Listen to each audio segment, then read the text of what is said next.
Hey, good Friday evening, afternoon for all of you all out there. This is Dr. Jonathan Shepherd coming to you live from the home office. It is so good to see so many of you all out there. Come on in the room and giving you all a chance for those who are going to be joining us today to come on in and start viewing today's broadcast. I have the privilege of leading this broadcast, and today I'm starting out with myself and leading the broadcast for a particular reason. And so I want you to come on in the room, those who are there now live. I even appreciate those who will go back and view this broadcast at a later time. And we have so many different people who come back and say, Dr. Shepherd, we watched last week's episode. We watched last month's episode. We go back and see what has happened so that we can learn better and do better.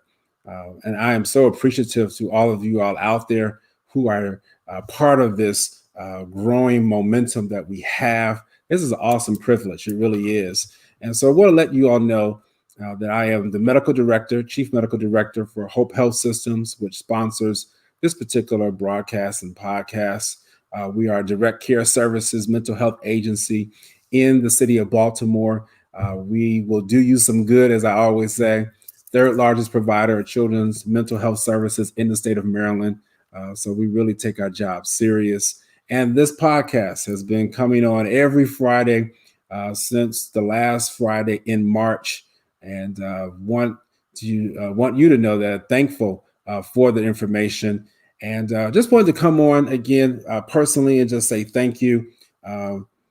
This has been a tough week. It's been a tough couple of weeks. And that's why I wanted to start by myself. I've been talking a little bit about what it is to function and not be okay. Yeah. Anybody out there know what I'm talking about? You functioning, but you're not okay.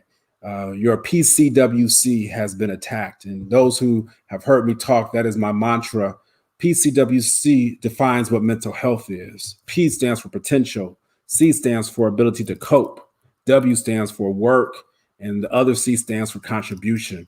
And so this is the standard in which we measure each and every single morning we get up, when we check not only our physical health, but our mental health. We check our potential. We check our ability to cope, our ability to work, and our ability to make a contribution to our community.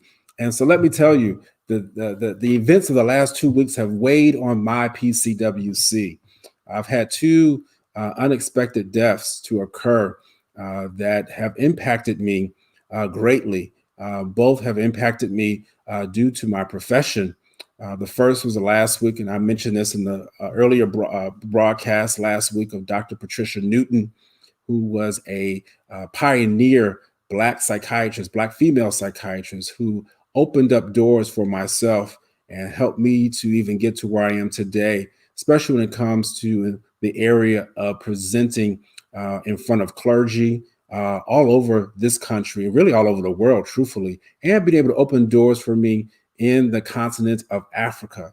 And so, again, that's a heavy loss. As you see, the words are hard to describe, because to lose a mentor like that so suddenly definitely impacted me.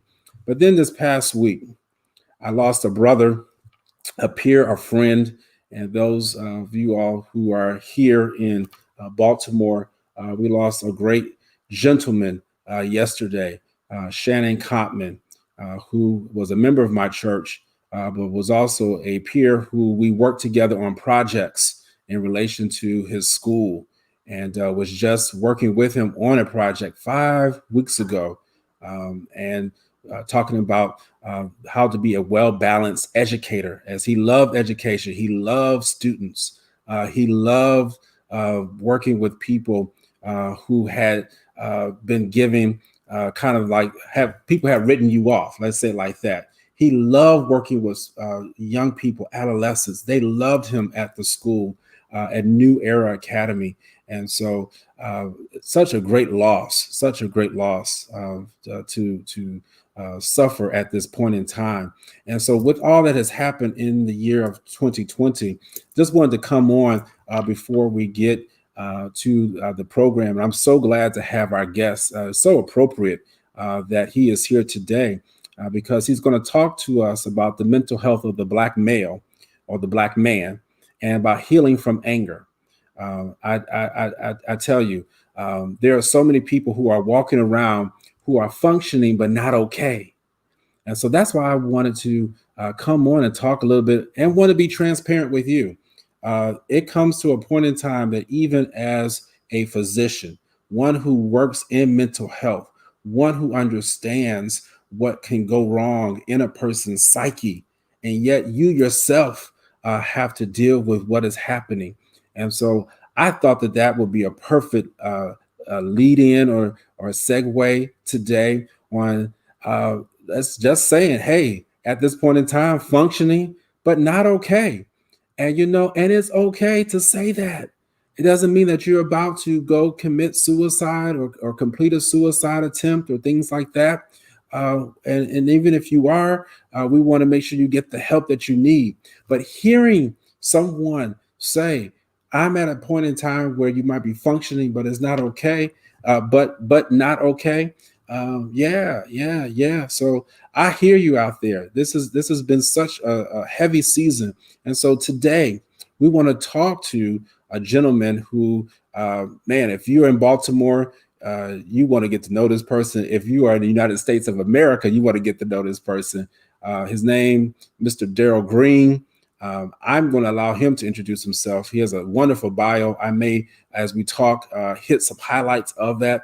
But I will say this, he's going to talk something about the F word. Yeah, I'm not talking about the 4-letter F word, but forgiveness. Yeah. So I really want you to buckle in, go get some water, whatever you got to do to maintain your position for the next several minutes.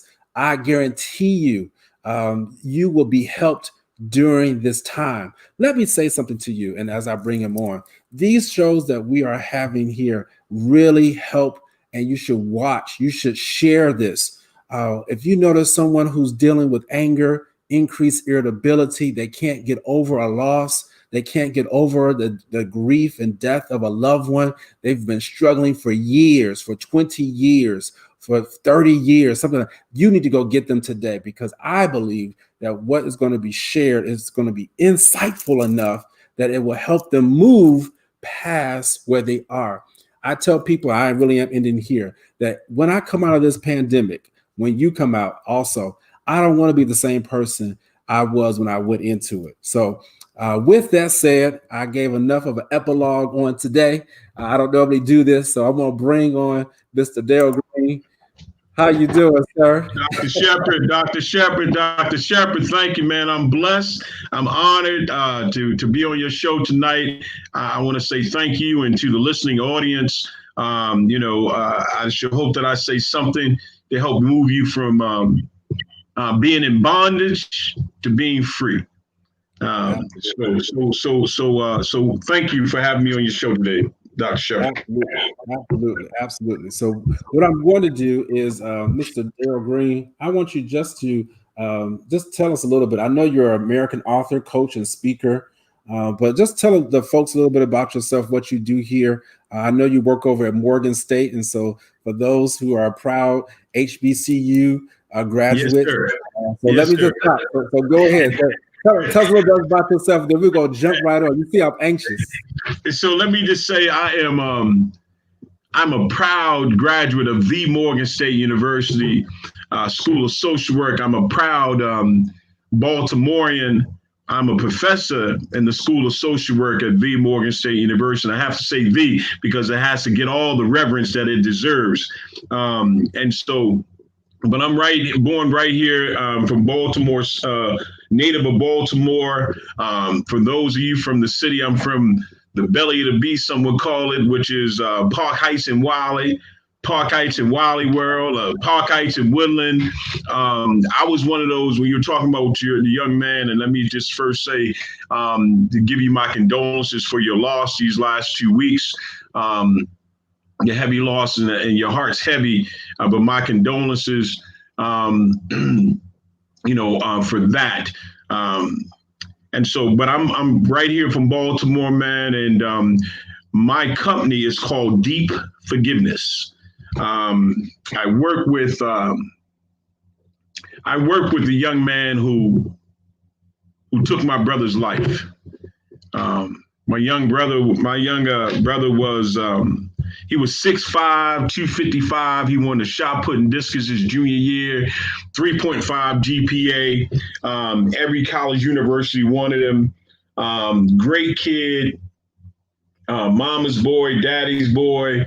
Had gone bowling, Dr. Shepard, I'm sorry. Had gone bowling, checked his shoes to use their shoes. 14-year-old kid went behind the counter and took his shoe. Altercation broke out. And that young man, that 14-year-old kid, went home and armed himself. And he waited for my younger brother to leave out. And as my brother went to leave, he stabbed him. And he died 4 days later from shock trauma. I came out of Cardinal Gibbons, all boys shirt tie, Catholic school, went to school in Carolina. My BA's in criminal justice. My goal, Dr. Shepard, was to go to the FBI, work there, work 20 years, and then go and retire, get me a boat, and go to Florida and just relax. But God had another plan for me. In the spirit of diversity, whatever higher power anybody else under the sound of our voice believe in, your God is awesome too. But I know who woke me up this morning, and so, but God is so awesome, man. And so, as I was a junior at Fife University, I got a phone call to say that my brother had been stabbed and didn't know if he was going to make it or not. And I came home with the intention.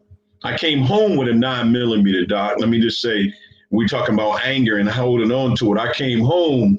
So if I came home with it, I took it to school with me in Carolina. And so I came home to kill him, his mother, his sister, his brother, the dog, the goldfish, the roach in the corner. Everybody had to go. But again, God is so amazing that didn't happen. But you got to imagine a 14-year-old kid, because that's what he was. He made a decision, Doc. He made a decision that he couldn't take back. At 14, you can't even clean your room good. Hell, I would say hygiene. You can't even take care of yourself hygienically. But you make a decision that you take somebody's life, man. And so I was angry. I was angry for over 25 years. I was angry. 2 decades plus, I was angry. And I was dealing with my own mental health stuff, right? And I was always on ready, set, go. Like, what you say, let's go. I mean, it wasn't a whole lot of talking. And so I just said, okay. And I asked God, man, to take the anger off of me and give me something else. And as you said, he gave me the F word. He gave me forgiveness. And, and I began to understand, or once I began, God took the anger off of me and gave me forgiveness. And once he did that, I became free. I wasn't in bondage anymore. I wasn't angry anymore. And this young man at age 14 went to jail, and he stayed for 25 years. So you gotta imagine a 14-year-old kid going to an adult institution, Dr. Shepard, for 25 years, being inside a box for 25 years. And after he served 25 years, I went to court and I testified on his behalf for his release. And now the young man and we now work together. So we speak all over the country, internationally and globally.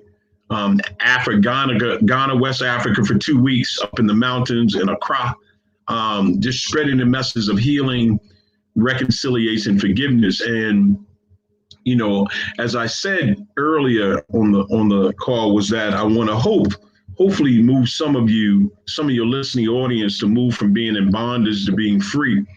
And, because and to ask the question, when will you take your power back? Because as long as you're angry, as long as you are upset about that situation owns you, right? It owns you, it controls you.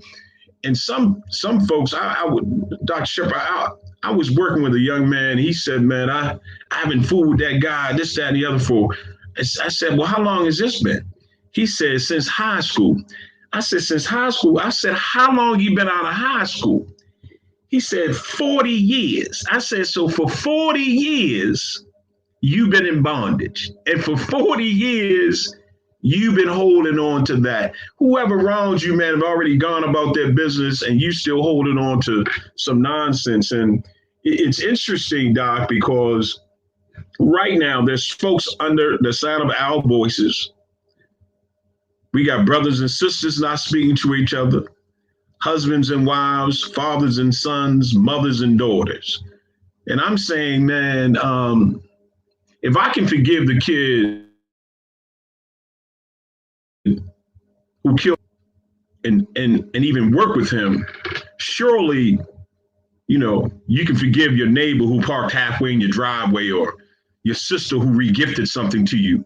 And what I tell folks is that you can forgive just because you can. Just because you can. And forgiveness is not about the other person. The F word. Forgiveness is not about the other person. It's about you. And it will set you free from carrying that baggage that we carry every single day. And I tell folks all the time, Doc, is that, you know, if we were to get on a plane right now, probably 2/3 of us, 3/4 of us wouldn't be able to get on a plane because you can only take on one personal item and one piece of luggage and one personal item. I would submit to you, some of us have so much baggage that we've been carrying around with us that we're going to miss the plane. And so our aim, man, is just to help you to move and lighten that load. And, you know, even if you never even get to forgiveness, Dr. Shepard, at least begin to heal, right? And you said something earlier, man. Are you okay? And, you know, Black men, are you okay? It's interesting, man, because a good number of us, we present well. We present well. We put a tie on, we put the whole deal on, man. But really, we suffering in silence. We're suffering in silence. And those days are over because you don't have to be alone. You don't have to walk this journey alone when we have soldiers such as yourself, Dr. Shepard, that will help you along that path, man. And what we don't do as men is always we don't check each other's pulse. You know, we talk about LeBron and the game. We talk about this. We talk about all these other things. Some stuff that don't even matter. I want to know how you doing, right? And so that's just my opening, man. I you know, let's just get it in. But I just want. I'm just so excited to be able to talk to us. To be able to talk to us. Yeah, no, that's good. That's good, man. What an opening! I mean, you hit where we're gonna go. Okay.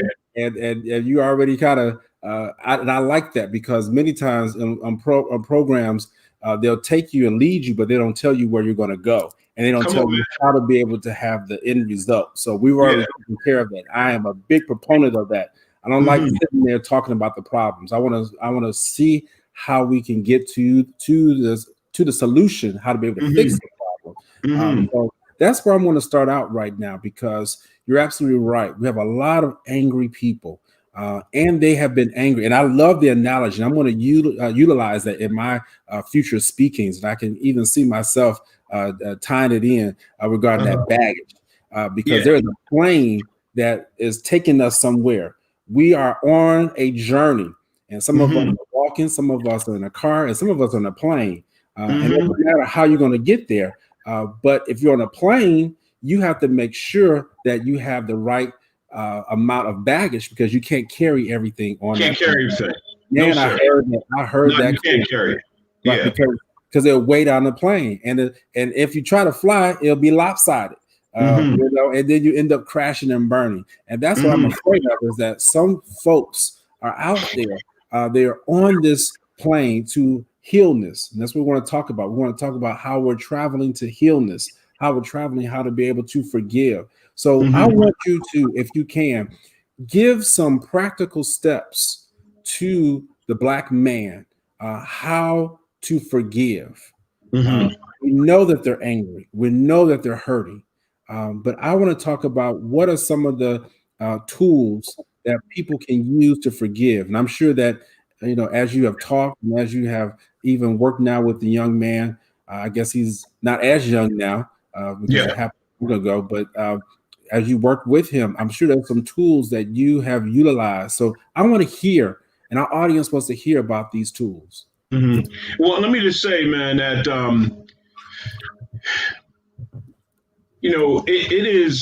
it's a process, right? And if I had the answer, I could patch it up. We'd never work again. We would be able to heal the whole world. But this healing piece is a process, right? I mean, it's just like sometimes, and I have to be transparent with you. Sometimes, and it's a running joke between him and I. Sometimes he's in my passenger seat, right? And I'll look over at him, and I'll get some wild thoughts Mm-hmm. about Mm-hmm. Mm-hmm. what I can do to you. Yep. Yep. Um, but the piece between him and I is, he said, well, if you do that, they coming directly to you because they gonna know the last person I was with you, right? And so what I say to folks is, man, you know, a lot of us we keep dwelling and we keep retelling, right? And the more we keep dwelling on that piece and keep retelling that piece, we're gonna stay stuck, right? And so for us is to take some baby steps, right? Take some baby steps on being able to heal with your baby mama, or your baby daddy, but just take some baby steps, right? And begin to work on you first before anybody else, right? Be selfish about that because even this whole self-care piece of just we take care of so many other people, but we don't focus on us. And so I'm asking folks to, in your healing journey, to be selfish, not selfish, but keep the focus on you, right? Know what the triggers are that will take you down that road. And a lot of times, self-forgiveness is probably one of the hardest things to do. We don't talk about all of the whole healing piece, but sometimes we got to give ourselves a break where we put our foot on our neck and we don't take it off. We are our worst enemies. And I'm saying give ourselves a break. We made the best decision we could at that particular time. It may not have been the best decision, but we made it. But now we're making a U-turn. And what I tell folks is when you start feeling bad about yourself or bad about situations, is that you are better than the worst thing you've ever done. You're better than the worst thing you've ever done. And if you're better than the worst thing you've ever done, and I work with guys who spent 34 years in jail, 4 lifers, and then they're home. And if you listen to some of the stories and their journey, but I still tell them the same thing. You're better than the worst thing that you've ever done. Now let's start from here and let's just start moving towards the light, right? Because if you don't do that, then it's like a wound. It's like a wound that never heals, that's full with pus, infection, and disease. Mm-hmm. It's a wound that's always open. And so our job is to try to help you put some salve on it and heal it. But also in the healing process, we got to have those difficult but courageous conversations, Mm-hmm. right? Difficult but courageous conversations with ourselves, with the folks who've harmed us or we've harmed them, um, and right those wrongs. And sometimes you may not be able to do it. But here's the deal: once I've made peace with it, once I've apologized for it, the ball is now in your court. But I got to keep moving because I can't stay stuck there. And far too often, we get stuck in situations, and we think we think that let me just say, hurt people, right? Absolutely. Hurt people. And a lot of times, man, we deal with our own trauma, our own stuff, and we get stuck there. And we begin to smell, and we think that sugar honey iced tea, and now begins to smell good to us. No, it's still sugar honey iced tea. And you got to, but some people get comfortable there. But you got to move from that space because it's still sugar honey iced tea, and that's what it smells like. But you got comfortable in that situation. It's now time to move. It's now time to heal. And so just take your foot off your own neck, man. Mm-hmm. Black men, take your foot off your own neck and start moving towards the light, man. And so we got enough stuff on us. Look at this. Listen, our skin color, is weaponized against us before we even open our mouths. That's right. That's right. And so give yourself a break. Yeah. So again, man, it's about taking baby steps. It's about making a plan. Mm-hmm. It's about having those difficult but courageous conversations. It's about forgiving yourself. It's about wanting to be better. Mm-hmm. It ain't no rocket science to it. Mm-hmm. But I feel this way today. I don't want to feel that way tomorrow. And if you don't, then it's time to start making some steps to move in a different direction. I'm not sure if that helps out, Doc, but that's the beginning of that plan. Yeah, absolutely. And I'm just going to recap some things that you have said. And again, you've been a wealth of knowledge. I wrote in the comments section about you are better than the worst thing that you have ever done. And people need to hear that. People need to hear that. And I emphasize it even now. Again, this has to do with the people's mental health. People are afraid to even seek out treatment because they don't think that there's help available for them, or they may not even feel like they're deserving of help. That's a real obstacle that I have seen people struggle with. And as people are being nice to them, people are wanting to help them. It's almost like they sabotage what's happening because they don't think that they are deserving. They don't think they're worthy. Right. I've got some guys right now that I work with who are in that same space. That every day I've got to breathe life into them.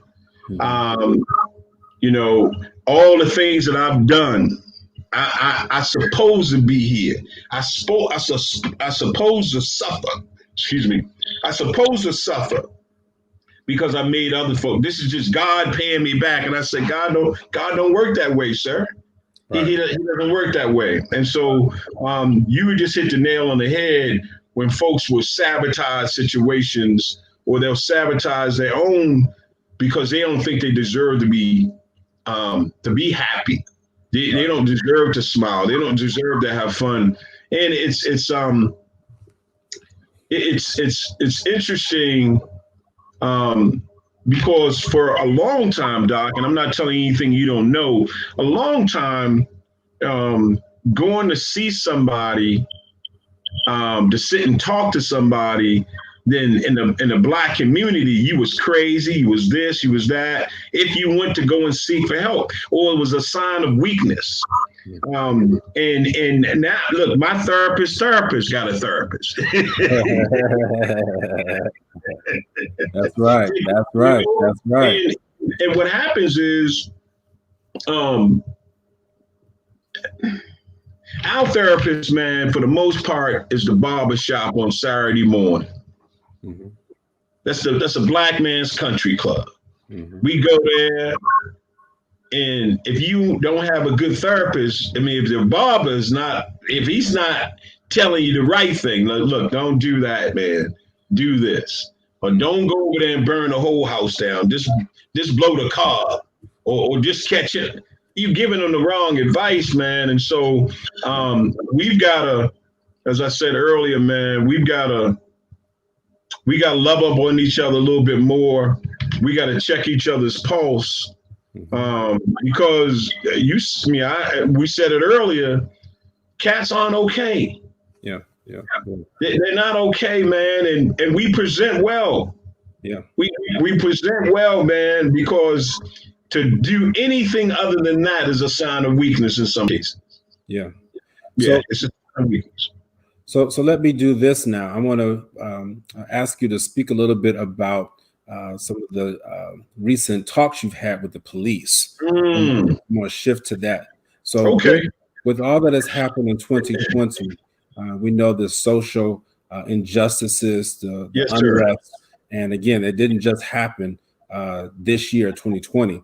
It just happened that this is the perfect storm, and what I call the quadruple jeopardy for the blacks, the COVID-19 pandemic, the healthcare disparities, which have always existed in this country, and then the police brutality due to institutional and systemic racism. Yes, sir. And coupled with that, the economic loss that people have endured due to the COVID-19 pandemic. And please be aware that with that economic loss, the blacks have been disproportionately affected, even though other races, in particular white Caucasian races, are improving. Blacks still remain at 12-13% unemployment, which is and so we want to make sure that we highlight the particular unrest and the stressors and what I call the pressure points, Mr. Green. I call them the pressure points, our mental pressure points. That's what I call them. And so one of the things that is happening is that we have young men and older men too, who are experiencing these pressure points due to what they continue to see from law enforcement. Yes, sir. From law enforcement. And I emphasize it like that. This will be enforcers of the law, and yet they are disproportionately taking the lives of black people, killing us. And so there's a lot of anger surrounding that. And so I know recently you have spoken to law enforcement agencies and police departments in, I believe you said Columbus, Ohio. What do you say, I guess, to both of those groups? What do you say to the black men on how to be able to resolve and deal with that anger toward the law enforcement? And then what do you say to the law enforcement officers about the black man? Yeah. Well, it's interesting. Thank you for that, Dr. Shepard. I was fortunate enough, man, to be able to speak to all the chiefs of police. Let me stop, man, before I go there. But all the injustices that we're dealing with, man, it just make me want to holler. It just make me want to. I'm enraged by it. But as I said earlier, we got to have those difficult but courageous conversations. For that 8 minutes and 46 seconds, Doc,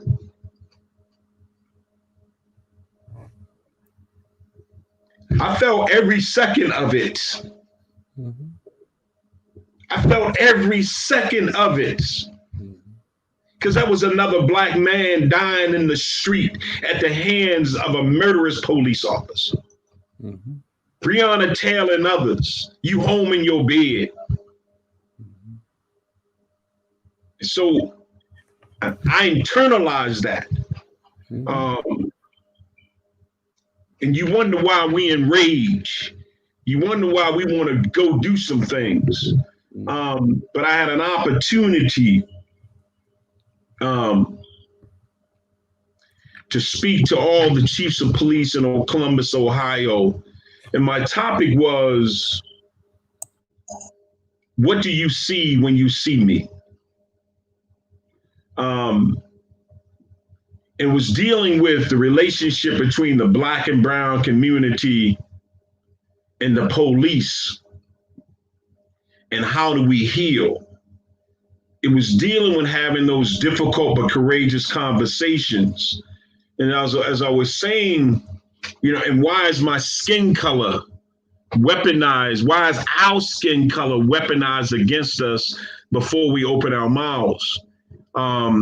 And I appreciate it's the Ohio National Chief Police Convention. They have it every year, and I appreciate them being bold enough or brave enough to bring me in.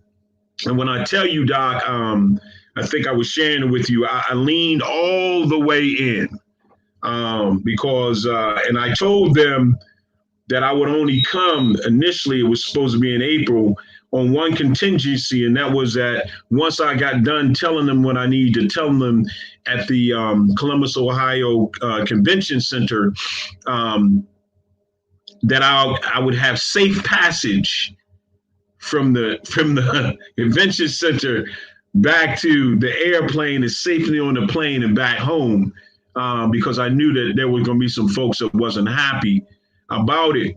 And when I asked them, what do you see when you see me? I did 3 pictures. The first picture was of a white man, well-dressed, with a kid. The second picture was of a rabbi, black hat, black shirt, white shirt, black suit, the beads, all the hair, a white rabbi. And then I showed a picture of me. And I said, what do you see when you see these folks? And, family man, this, religious man, the whole deal. And then I showed a picture of me and said, what do you see when you see me? And I told them to be honest, right? And I said, out of those 3 people that I just showed you, which one of them are you going to be more likely to pull over by the police? And of course, it was me. And I said, well, here's what you didn't see. The white guy was 20-year police officer who was serving federal time for armed robbery, bank robbery, elder abuse, the whole deal. I said, here's what you didn't see. The rabbi was one of 2 co-conspirators in New York and New Jersey, running the largest sex trafficking ring out of New York and New Jersey. And then here's me and the young man who killed my brother. And then we went on. I said, here's what you didn't see. But it's real. And I live in Baltimore, man, and we've reached out to our Baltimore City Police Department and the Academy and the whole deal. And we've gotten nothing.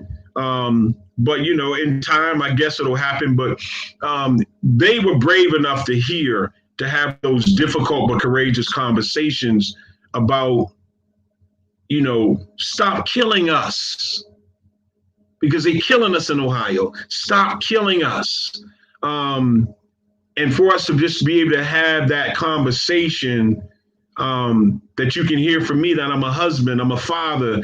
What you don't see, I'm a husband, I'm a father, I'm somebody's son. I'm a professor at Morgan State University. I have 3 degrees. You shouldn't even have to know any of that, Doc. but just to treat me as a human being. And that's when we talked about having empathy and humility and those sort of things. And their job being one of two things: protecting and serving. That's their only two jobs, to protect and to serve, right?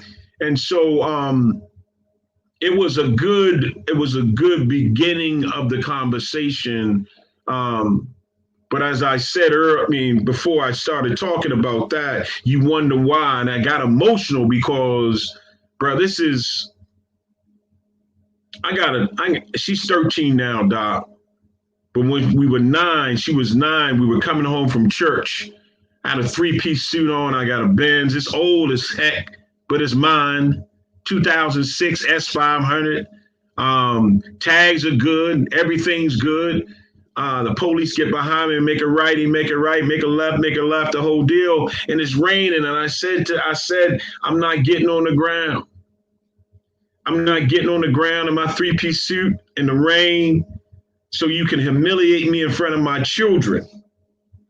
So you can take my man. I'm not doing that. And my 9-year-old always remembered that. And so when she would leave, I would leave even to today and go around the corner to Giant. Daddy, where you going? I'm going to the store. I'm only going to Giant. Well, Daddy, can you be safe? But I know when she says be safe, what that means, right? And then she says, and whatever they say, do. Why should that be her narrative? Why should that be her piece? And so those were the things that we talked about with the police officers and how they're the chiefs. Harrison is the chief. Is the commissioner. And the buck stops with you. And if you got one training officer who's training these folks the wrong way, that could be 4, 5, 6, 10 cadet classes of police officers that are now going to be not prepared. And what I said to them is that if the only tool in your box is and your tool bag is a hammer, then every problem is going to be a nail. And that's what they do.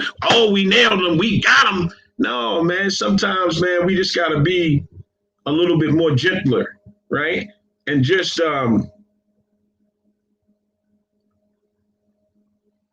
let's just talk a little bit more. Let's just slow the bus down enough for you to hear me and me to hear you.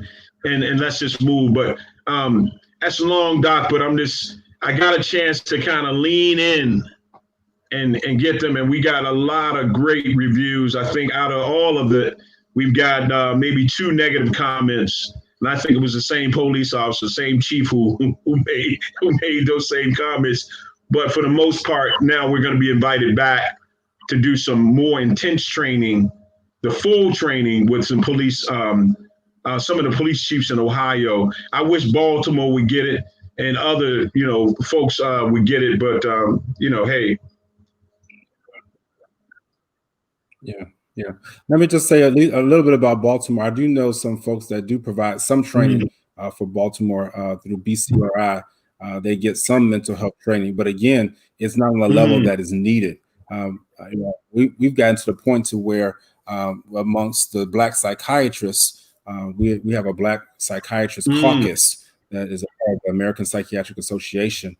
And over the last 2 months, we've even stated that we would advise our clients that if a person is in a mental health crisis, that we would not police. Because we just don't know if they're going to end up like a Daniel Prue up in Rochester, New York. Daniel Prue was a gentleman who had a mental health crisis. They called it community assistance. I'm familiar. Yeah. So it went national. So I understand. Now, you've spoken about how you have spoken to the law enforcers. I want you to, again, as we begin to wrap up here, I want you to speak to the young men in particular who have watched these things for the year of 2020. They're fearful. They ever get stopped by the police. They're enraged. And so I want you to speak to how do we heal from that particular type of anger that we have watched over and over again? What is it that we say to them? And again, I know there's no necessarily a right formula, but we have to speak to that. We cannot be afraid to speak to the Yes, sir. anger Yes, sir. that is residing. The only way in which you get anger to calm down, you have to deal with it. You have to speak to it. You have to douse it, and you got to wrestle it. It's nothing that you can't deal with anger passively. That's what I want. The way we deal with these young men, man, is we try to love them through it. We try to love them through it. Listen, you have every right to be angry. You have every right to feel the way that you feel. Hell, I'm angry with you. But at the end of the day, my job, your job is to get home safe. Your job is to get home safe. And we're going to kill them with this right here. Right? We're going to kill them with this right here. But trying to meet fire with fire when this guy has the power to kill you right where you stand. And so, again, man, when I go back to the piece about hurt people, and our babies are hurting, and that's why they're enraged. And then that's why, they call you an old head or, big unk. But for us, we've been able to just build relationships with them and be able to meet them where they are, pants halfway down, all the way down to the knees, whatever it is. If that's where they are, that's where we meet them at. And understand that anger is trauma on top of trauma, on top of trauma, on top of trauma, on top of trauma. Right. And that's why I said, man, we just try to love them through it.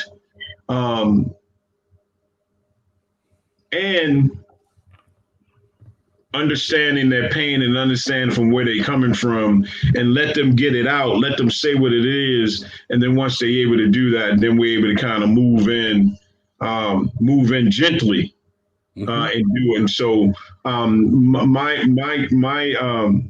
my message to the young brothers is we hear you, we see you, and we're here for you.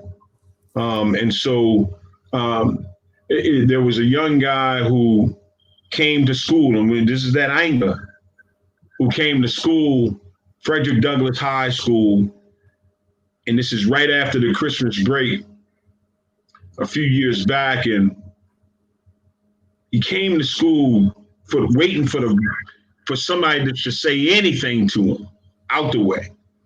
And all I said to him, Doc, was take your hat off. You got to take your hat off in the building. And I was every bloom, bloom, bloom, bloom, bloom, all this.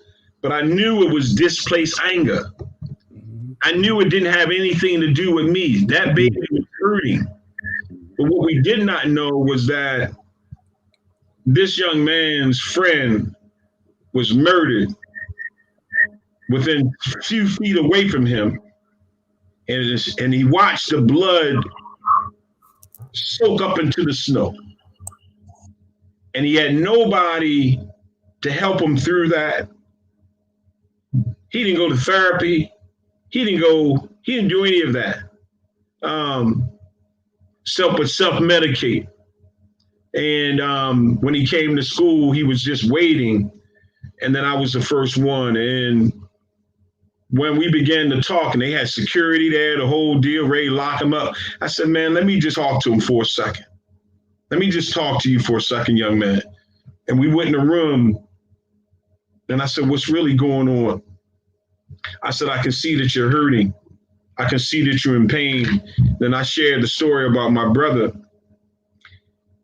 And this young man just broke down. I hugged him, Doc. He cried on my shoulder, sobbed, snot, everything. And then he began to talk about his best friend. That's the type of trauma that our babies are going through, that they see every single day, and nobody's there to help address. I won't say nobody, but they're not there. The mental health services, all that stuff they don't know who to call. They don't know where to go. So they deal with themselves. And you wonder why they smoking blunt after blunt after blunt after blunt, drinking and doing mollies, whatever the heck else they're doing, because they're trying to escape that pain. But no sooner as they come down off that high, that pain is still there.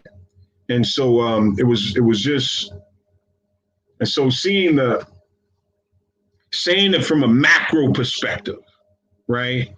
That our young men and young women are hurting. And so we just got to meet them where they are. We got to love them up. We got to hug them up, and we got to protect them. We got to have be the voice for the voiceless in some sense. Yeah. Absolutely. Yeah. Absolutely. I don't know. Yeah, that's good. That's good. That's good. And, as you were just speaking, I again reminded of my friend, Shannon Cotman. That was his mantra, as he was always fighting for those children who have been wronged. He always, many of our conversations will be, how do we help this particular child who is struggling due to trauma? And so I want to shift to that. I'm just going to tell people out there that if you know that is you, come on. If you know that is you, it is time to get help today. You can come over to Hope Health Systems. I'm going to put on our banner, and you can hit us up online, and we can do an intake. It's time to get the help that we need when it comes to handling the anger. Now, let me tell you, many people who are angry, they won't admit that they're angry, which is okay. All right. Again, you said it, Mr. Green, that we're going to take you wherever you're at. So you might say, well, I'm not angry, but I just want to go over here and just talk. That's cool. Come over here and talk with us. We can do you some good. Some of you may say, I know I'm angry, and this anger is taking me out. It's causing me not to be able to function properly, which is called disorder.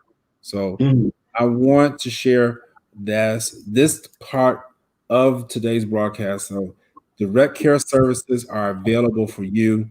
Hope Health Systems. We can do you some good. Black men. We have Black male therapists. We have Black male psychiatrists, as I'm one of them.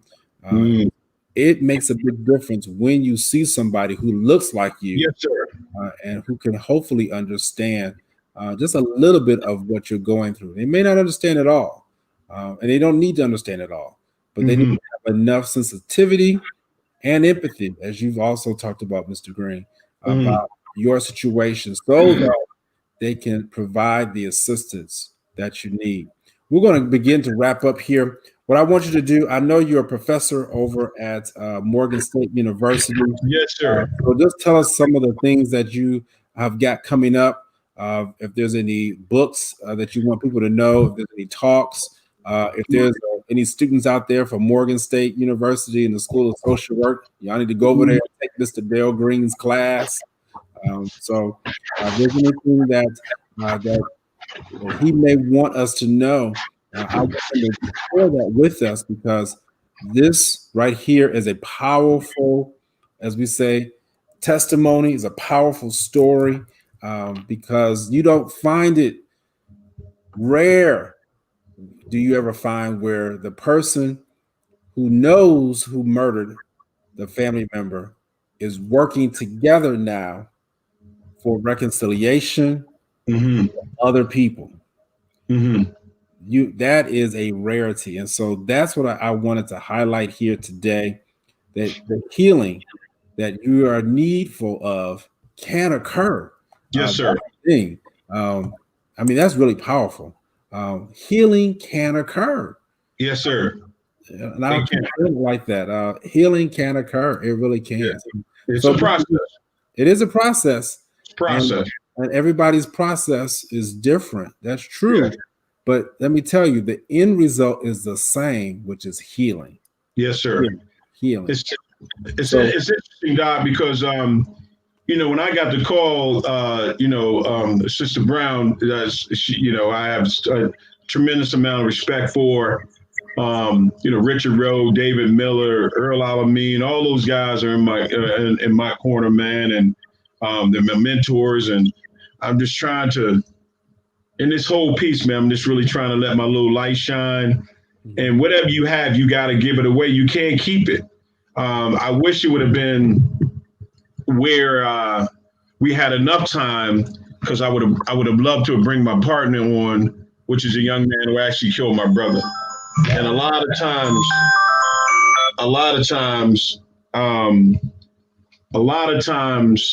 when we go to speak, we speak to youth who are angry. We speak to grown men and women who are angry. We speak to churches, colleges, universities, police departments, and they can't believe, once I tell the story, I say to them, then the next voice you hear is a young man who actually took my brother's life. Whole place goes crazy, right? I mean, a lot of the pastors that we go, churches that we go to, they're like, man, I'm a pastor and I preach forgiveness and healing, all, but I couldn't do that. Right. And I said, it ain't me, it's God. I can't take any of the credit. God gets it all. But so here is this is our book, man. This is our book. Let's see if I can. Deep Forgiveness, Stories of Healing, Reconciliation, Forgiveness. There it is right there, man. And we can be reached, folks in the listening audience. I love to come to Hope Health Systems, man, and be able to bring a message to them, so they can.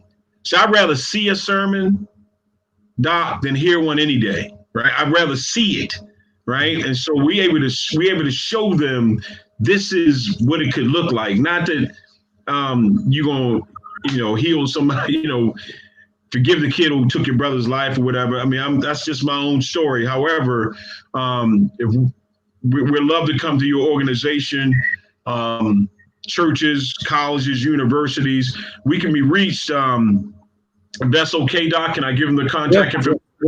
Yeah, so we can be reached at www.deepforgiveness, DEEP, forgiveness, all one word, FORGIVENESS.com.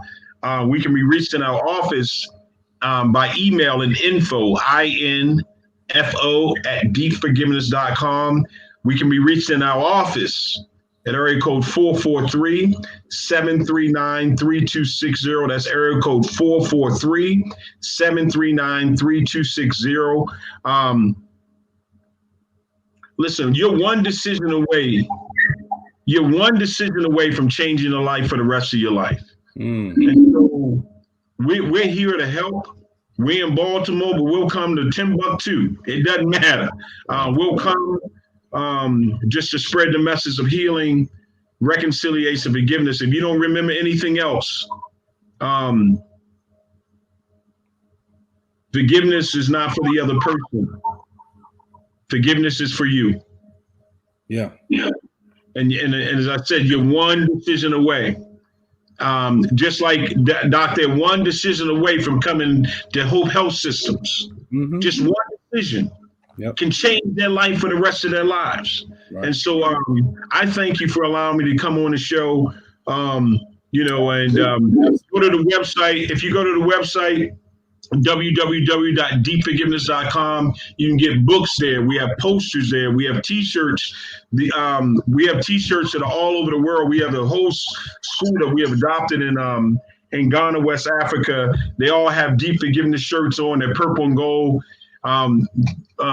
Omega Psi Phi is my fraternity. So the apple don't fall too far from the tree.